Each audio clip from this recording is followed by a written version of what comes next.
And I always say that storytelling is our greatest art form. That was our most exciting things. That was our most exciting moments as a kid to if we got books read to us, if we watch our favorite cartoon, there's always an element to that. And we like to hear stories about the past and things like that. And we all watch movies, we all watch TV shows.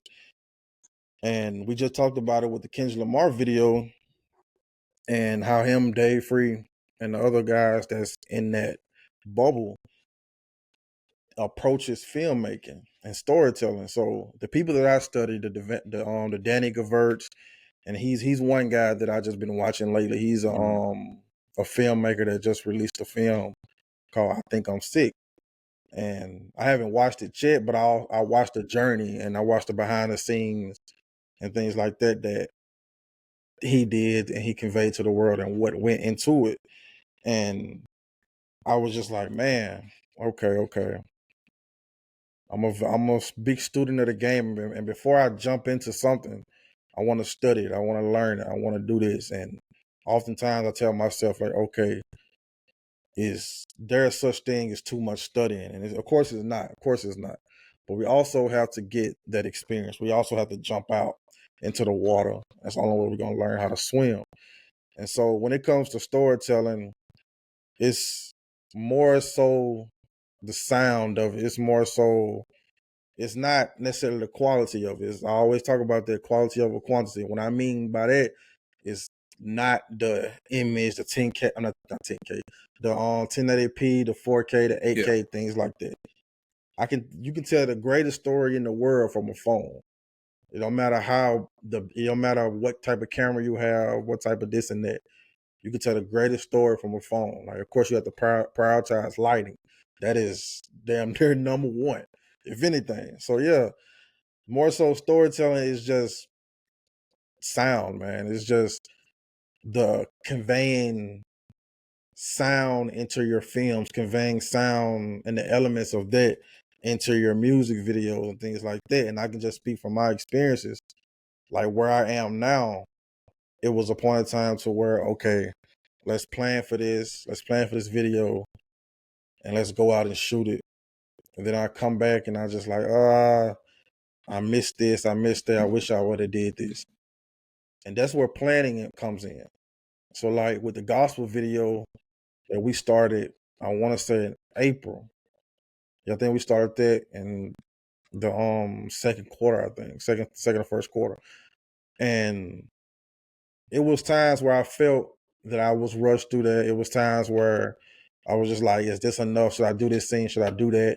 Then I had to take so many steps back just to realize like, okay, let me add the storytelling aspect of it. That's why I did the therapy session. That's why I did the intro sequence with me and Zevin playing chess. That's why I did certain things throughout the video that convey an emotional intelligent and like an emotionally intelligent aspect of him and throughout the record.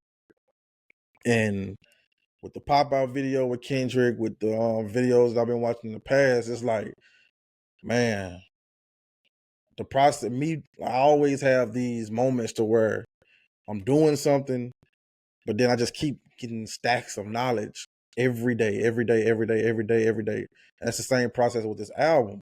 Like I always get epiphanies, I always get some newfound knowledge throughout this process to where, okay, I gotta add this and that. And then I look back 4 years ago, I look back 5 years ago for when I first started my first short film, Visionary. And it was more so just off the top of the dome. Like I didn't really have any planning for that. I was just like, hey man, let's just get this camera, let's just turn it on, and I'm gonna just talk. And we're just gonna go on top of the head and we're just gonna put it out. Like that was the plan for that.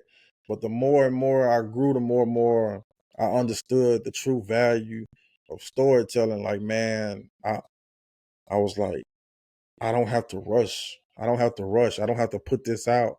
I don't have to film this today and put it out next week, next month. I can truly take my time with it. Like we have that luxury. Like right now, we have that luxury of we can take our time with it. We know we don't have people knocking on our door, or we don't have a higher up to look up to as far as like, hey, you have this deadline of September to put out this film. Like we don't have that. I can put out this film in 2027 if I have to. I'm not, but I could. So like, I'll be damned if I do that. That's what's coming out this year or next year. But yeah, like the true value of storytelling, man, just conveying the emotional side of a visual, man. And you can do that through audio as well, but more so the filmmaking aspect, man. It's just a beautiful thing. Like just me personally, it's just a beautiful thing just to be able to convey stories and bring stories to life. Like my company slogan is being like bringing stories to life while being authentic in the process.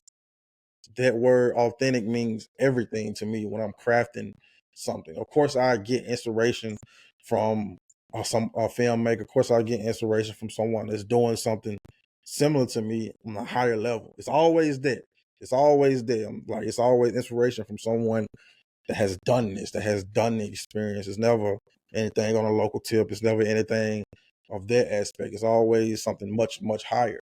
So yeah, of course I draw that, but I always just formulate it and fuse it together into what I'm creating. So yeah, man, I always look at a project. It's more so taking my time with it, like just not rushing the process. It's always being patient. It's always just that element side of it. And what I'm doing now, man, it's a beautiful thing, and it's being crafted. It's like my own personal Frankenstein, my own personal like android, man. It's being That's like we working on the that's why details mastering every single mastering day. the art of storytelling